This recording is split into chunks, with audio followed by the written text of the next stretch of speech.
Hello, ladies and gentlemen, and welcome to a Sunday late afternoon episode of Ted's Booze Cellar with me, your most gracious host, Ted. Welcome to the premier alcohol review show here on YouTube. I hope you're all having a good weekend, and I hope you have a good week ahead. Now, some people did leave some constructive criticism on the last few of my videos. I think some people did comment that when I'm doing the outro to my documentaries in the future, because obviously quite a few people have watched the Carlsberg video now, they did say to try and limit the amount of chatter towards the end, to try and sort of keep the outro a little bit more concise. And some other people did also point out that some of the audio mixing and matching up to the footage wasn't quite up to scratch either. Hopefully through the use of the new and better camera I can sort of get around that issue. So thank you to everyone who's been providing constructive criticism recently, keep it coming. And today we're going to be taking a look at a type of drink that I've been wanting to do for a little while actually, and this is one that some of my mates at work have asked me to do as well, which is mead. And I have done a fair few mead videos before, but the last one I did was well into last year.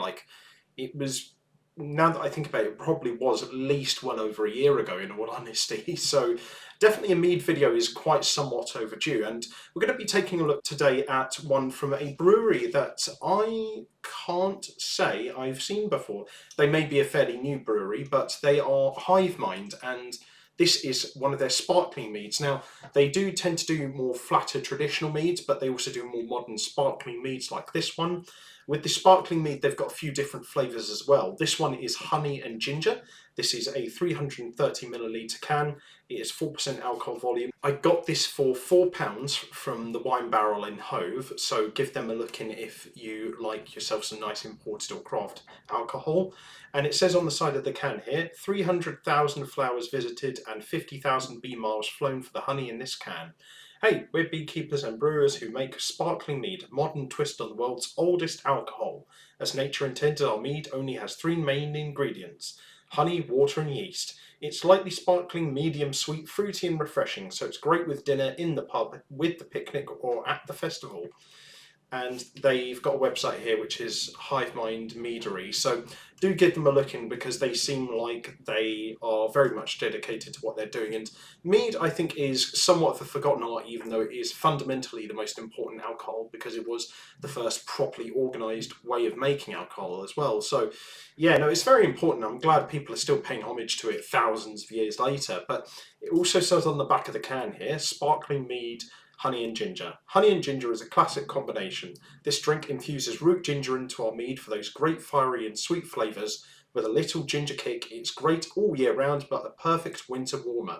I don't know if I'd describe mead as a winter drink. I guess it depends on the type of mead that you're drinking, but usually in my experience it can be enjoyed most of the year round. Obviously there are some types of, particularly with some of the wine-based meads, there are some meads that are better around Christmas, but I think this is one of those things you can drink most of the year, although obviously it's not necessarily going to be my main drink of choice. Usually I'm more of a beer and ale man, obviously, but I don't know, I feel like especially with honey and ginger, as we're in the middle of summer now, that could be a pretty nice combination around this time of year, actually. So yeah, I will say as well, even though I do wish the design, I don't know what it is actually. There's just something about the art design on the label, but the actual way in which the label and the branding is put onto the can, if you look closely here, it's kind of segmented in the way that it's designed.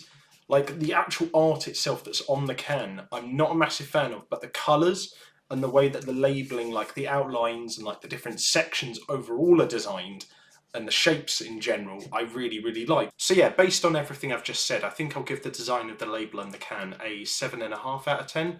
It looks good, I just don't know, there's just something missing from it that I'm not quite sure about. I don't know, yeah, no, it's hard to say actually sometimes. But anyway, let's have a quick snifter to see what our first impression's like. And I think with something like honey and ginger, the nose shouldn't be too bad. It should be pretty easy to get the nose just right, I think. Not really much of a nose to speak of actually in the can.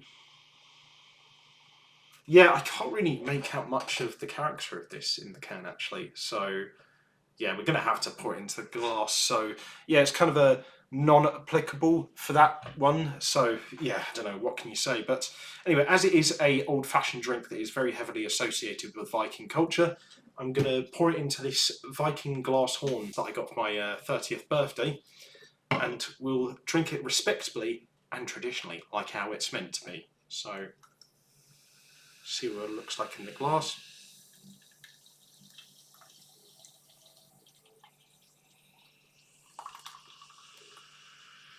Colour's not coming out great on the camera, but if we hold it up into the light, there we are. Yeah, now the colour is coming through on the camera.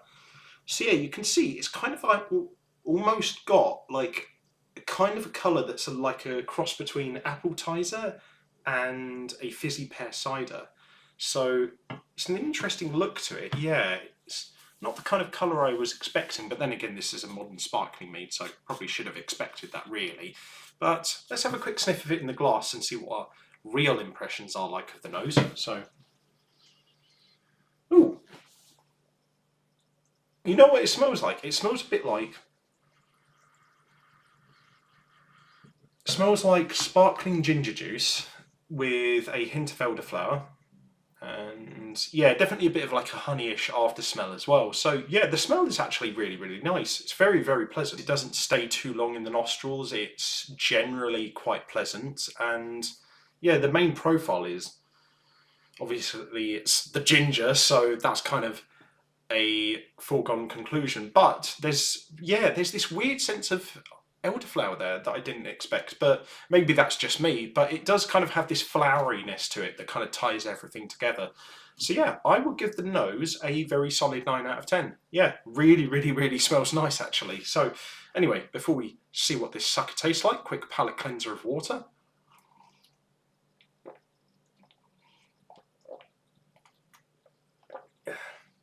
And then on to the most important part of the video, which is to see what this sucker tastes like. So, to everyone at home, I hope you have a great week ahead, and until next weekend, bottoms up.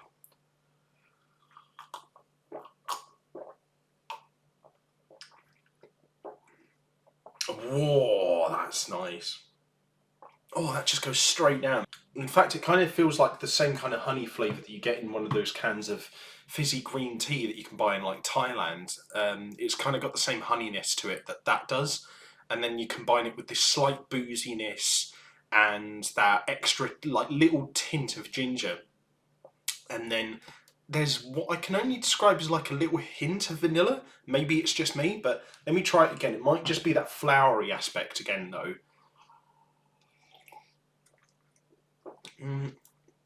Yeah, so the main through line is this like smooth, like very sensual sort of like honey flavour.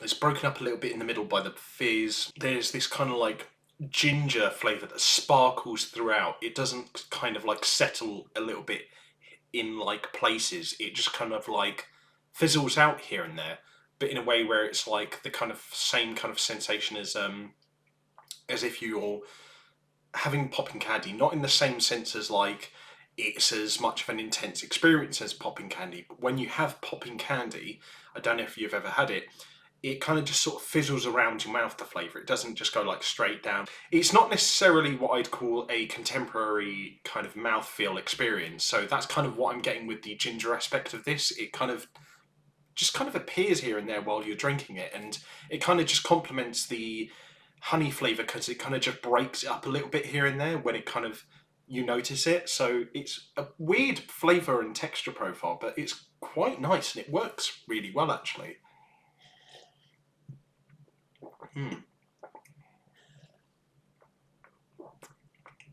I'm just chugging this down. This is really, really nice. Yeah, I'm really struggling to say anything bad about this.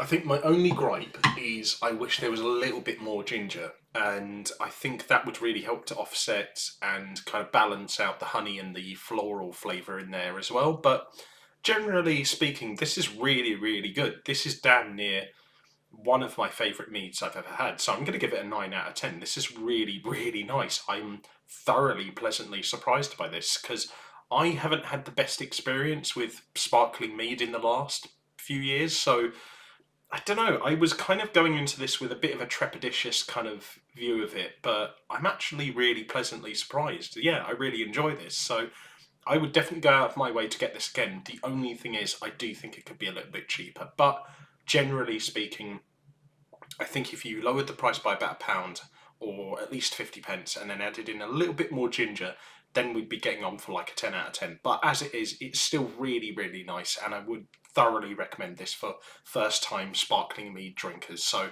yeah, definitely give this a look if you're into that sort of thing. And if you liked this video, leave a like, share and subscribe. If you have any suggestions for future episodes of Ted's Booze Cellar, let me know in the comment section down below. If you want to check out anything else I do online, I'll leave the links to all of that in the video description down below. And until next time, have fun, stay safe for whatever you're doing, don't do anything I wouldn't do, wash your hands, drink responsibly, know your limits, and I'll see you guys at the bar next time on Ted's Booze Cellar. Bye-bye for now.